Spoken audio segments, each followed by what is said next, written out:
Assalamualaikum warahmatullahi wabarakatuh. Ketemu lagi ya teman-teman di channel Gama Aquaculture, channel yang membahas seputar budidaya ikan nila menggunakan sistem bioflok dengan memanfaatkan lahan yang terbatas. Melalui channel ini saya akan berbagi informasi dan juga perjalanan saya dalam berbudidaya ikan nila menggunakan sistem bioflok pada kolam-kolam berukuran kecil skala rumahan. Jadi saya hanya memanfaatkan lahan yang ada pada sekitar lokasi tempat saya tinggal teman-teman. Ada banyak sistem yang bisa kita terapkan dalam berbudidaya ikan nila teman-teman. Contohnya seperti sistem kolam tanah atau tambak, kemudian sistem kolam air deras, lalu ada lagi sistem keramba jaring apung, dan juga ada sistem resirkulasi atau biasa kita sebut dengan sistem RAS. Dan yang terakhir ada sistem bioflok. Dari setiap sistem tersebut tentunya memiliki kelebihan dan juga kekurangan yang tidak bisa kita bandingkan hanya dari satu aspek saja teman-teman. Karena masing-masing sistem tersebut memiliki latar belakang dan juga kebutuhan sumber daya yang berbeda-beda. Dari semua sistem yang ada, tentu saja tidak semua bisa saya terapkan pada kondisi dan juga sumber daya yang saya miliki teman-teman. Secara teori, saya rasa teman-teman pastinya sudah mengetahui ya, apa itu sistem bioflok, kemudian apa saja bahan yang diperlukan untuk membentuk sistem ini. Namun bagi teman-teman yang belum mengetahui ataupun baru ingin mencoba menggunakan sistem bioflok, materi seputar sistem ini dapat dengan mudah kita cari di internet ya teman-teman. Contohnya seperti di jurnal-jurnal ilmiah ataupun dari dinas terkait ya. Contohnya seperti BBPAT ataupun dari Dinas Perikanan dan juga dari KKP. Dan tentunya dari sumber-sumber tersebut adalah sumber yang paling relevan yang bisa kita ikuti teman-teman. Pada video kali ini saya tidak membahas tentang bagaimana cara membentuk sistem bioflok dan juga bahan-bahan yang diperlukan. Dan menurut saya, bagian yang tersulit adalah bukan tentang bagaimana cara kita membentuk sistem bioflok, tetapi tentang bagaimana cara kita memelihara kualitas air mulai sejak tebar bibit hingga masa panen teman-teman. Dan ini merupakan proses yang sangat panjang ya teman-teman, sehingga memerlukan ketelitian dan juga ketekunan kita dalam menjaga parameter air agar selalu dalam kualitas yang baik bagi ikan yang kita besarkan.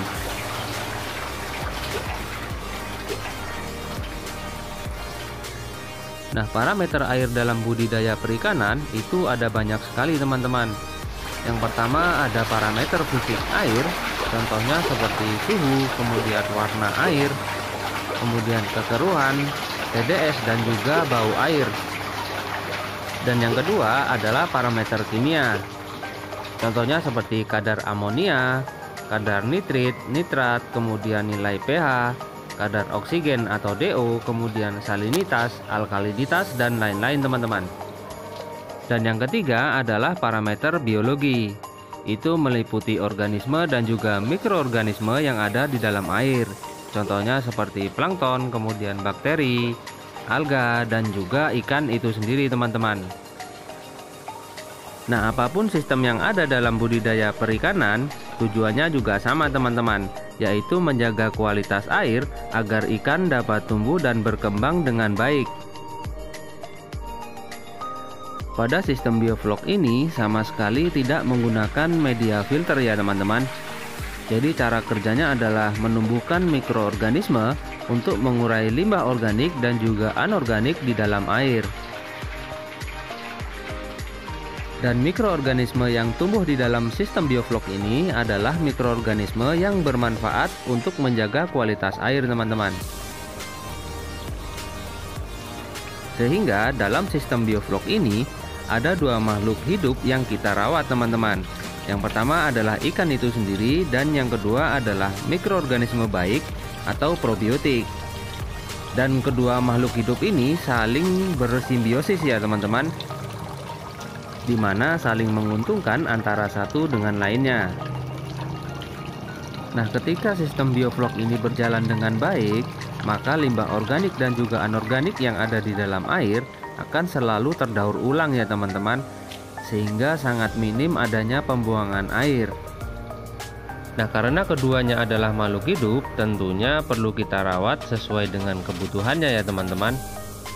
Untuk ikan itu sendiri, perlu kita berikan pakan yang baik dan juga bisa kita tambahkan vitamin lain untuk menambah nutrisinya.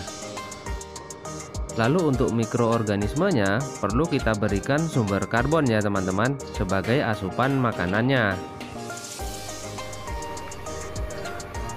Nah, kali ini akan saya tunjukkan ikan nila yang saya budidaya di kolam-kolam kecil menggunakan sistem bioflok.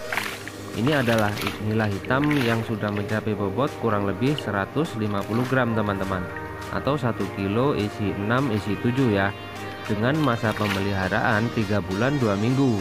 Namun berangkat dari ukuran bibit yang sudah remaja ya, atau bibit sangkal ya teman-teman. Bibit ini saya dapatkan dari balai benih ikan di daerah kota saya teman-teman. Sedangkan untuk yang nila merah ini bobotnya baru mencapai kurang lebih 130 gram teman-teman, dengan masa pemeliharaan yang sama 3 bulan 2 minggu, namun berangkat dari bibit yang jauh lebih kecil. Nah, bagi teman-teman yang ingin berbudidaya ikan nila namun memiliki keterbatasan lahan, jangan khawatir ya teman-teman, ikan nila tetap bisa besar walaupun ada di kolam-kolam kecil. Karena yang terpenting adalah bagaimana kita menjaga kualitas airnya ya, dan apapun sistem yang kita pakai. Oke teman-teman, sampai di sini dulu ya. Sampai ketemu lagi di lain waktu dan kesempatan.